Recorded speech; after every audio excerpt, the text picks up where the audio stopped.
him. He's heading for that small moon. I think I can get him before he gets there. He's almost in range. That's no moon. It's a space station. It's too big to be a space station.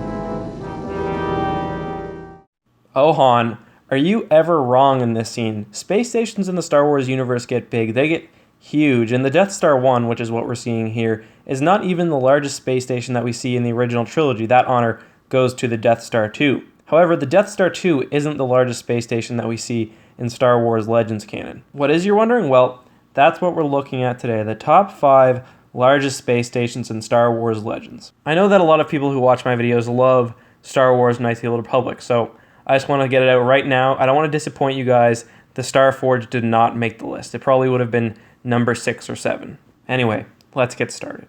Number 5 is the Acceles-class space station. Specifically, we're going to look at Hostak Station. Hostak Station was built by the Galactic Republic, and it's a really interesting kind of structure because it was built around a moon, and it's really huge, but it's got no sort of defensive capabilities, or at least really minor defensive capabilities.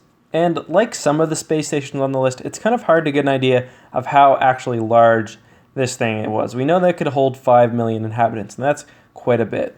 We also know that it was large enough that it could house a sort of similar superstructure to the Death Star, with basically a city built around it and tunnels going through it and mass transit running across it. Quite an impressive feat of engineering. And actually it was large enough that its 5 million citizens could pretty much live indefinitely just off of the space station's resources. Also interesting is that Hostak Station was a target during the Yuzhang-Vong War, and that's largely because it was really big, but it had pretty poor defenses, and of course, it fell and it was destroyed 26 years after the Battle of Yavin. Number 4 is the Death Star, and when I say Death Star, I'm including all versions of the iconic Imperial Space Station. I'm not going to talk too in depth about the Death Stars just because you guys have seen the movies, I'm sure, and you got a good idea what's going on with them, but I will say that there was the Death Star prototype, which was 120 kilometers wide, the Death Star 1, which was 160 kilometers wide, and then the Death Star 2, which was slightly bigger than the Death Star 1. We don't know exactly how much larger. I also do just briefly want to mention that there has been some controversy over the size of the Death Star 2, with some people arguing that it's around 900 kilometers wide, which would obviously be a huge step over the 160 kilometers of the Death Star 1. I don't want to get into this too much, and the Star Wars canon before it was bought by Disney was more commonly accepting the figure of around slightly larger than 160, so that's what I'm going to go with for the purpose of this list. But you guys should be aware that the controversy exists, and if you want to know more, post down in the comments, and I'm sure myself or one of my friendly viewers can give some context. Number 3 is Centerpoint Station. It's not only one of the largest things in the Star Wars universe, it's one of the oldest as well. The station was allegedly built by the Killiks with the help of the Ones, and it was built in order to contain Abeloth. It's all super interesting, and it gets into the weird part of Star Wars, which you guys know that I like, but I'm going to address this in a different video at a different time. Today I'm just going to talk about the station itself. Centerpoint Station was 350 kilometers long and 100 kilometers wide, so it was over twice the length of the Death Star 1. The station could move planets, and it was extremely powerful. It even had a miniature sun inside of it, but for much of its history it just kind of sat around in space. The station was sabotaged by Luke Skywalker and the Jedi Order, who used it to destroy itself.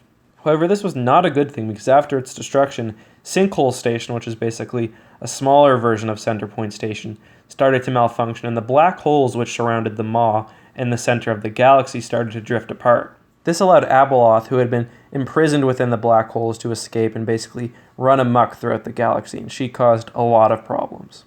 Number 2 is the Orbital Array around the planet Kuat. And this one might be cheating because the Kuat Orbital Array is kind of like a bunch of space stations connected to each other. It's essentially a ring that circles the planet of Kuat and is used for everything from manufacturing to housing of workers to ship repair to basically everything else.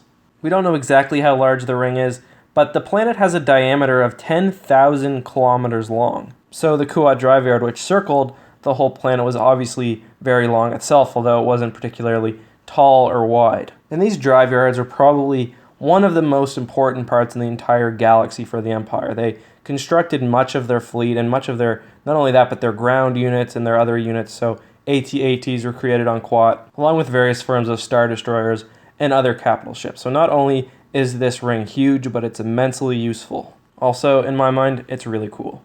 Number 1 is the Cosmic Turbine, and I'm probably taking a little bit of a risk putting this one at number 1 because the Kuat Drive Yards would have been the the much safer pick because we don't really know a whole lot about the turbine's size for sure. However, we do know it was built by the Celestials or the Ones, and they of course like to build big, and that it was big enough that it was often mistaken for a planet. So while Kuat is huge, it's just a ring around a planet. The cosmic turbine was often mistaken for a planet. And just like we don't really know much about its exact size, we're not sure about its exact function, but I kind of hypothesize that it's supposed to be a larger version of Centerpoint Station. So instead of just moving planets with its gravity projectors, it would move entire stars. And I probably should have included this on my top 5 super weapons list, but honestly, I really didn't know a whole lot about it, and I still don't, and it probably just slipped my mind.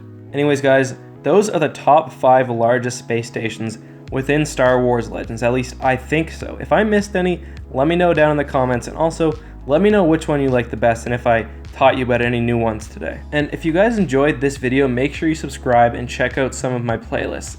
I've got a top 5 playlist where I've collected all my top 5 videos, so top 5 largest Super Star Destroyers, most powerful Super Star Destroyers, top 5 most dangerous fighters. Also check out my Legends playlist where I've collected all of my Legends content, and then my Dreadnoughts playlist where I basically talk about everything big that goes in space in the Star Wars universe. Anyway, that's enough rambling for now. I really hope you guys enjoyed. If you did, leave a thumbs up. If you didn't, leave a thumbs down and tell me why. Thank you again so much for watching. As always, may the Force be with you.